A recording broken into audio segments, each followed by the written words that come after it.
అందరికీ నమస్తే. Welcome to our channel Santoshi Sripada. మీరంతా క్షేమంగా సంతోషంగా ఉండాలని కోరుకుంటూ ఈరోజు వీడియోనైతే స్టార్ట్ చేస్తున్నాను. స్కిప్ చేయకుండా లాస్ట్ వరకు చూడండి. అంతకన్నా ముందు మన ఛానల్ని ఎవరైనా కొత్తగా చూస్తున్నట్లయితే తప్పకుండా సబ్స్క్రైబ్ చేసుకోండి. ఓం శ్రీ మాత్రే నమః.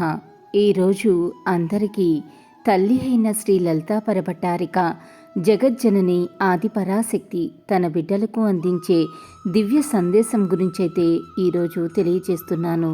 నీవు బాధపడ్డా పర్లేదు కాని బిడ్డ, ఎవరి ముందు కూడా నీవు బయట మాత్రం పడకు. ఎందుకంటే ఎవ్వరూ నిన్ను పట్టించుకోరు ఈ ప్రపంచంలో. దేవుడు ముందు నీకు బాధ ఉంటే చెప్పు, ఆయనే నీకు దారి తప్పకుండా చూపిస్తాడు. ఇలాగే లలితమ్మ సందేశం రోజూ వినాలి అని అనుకుంటే మన ఛానల్ని సబ్స్క్రైబ్ చేసుకుని సపోర్ట్ చేయండి. అంతవరకు సర్వే జన సుఖినో భవంతు. Thanks for watching.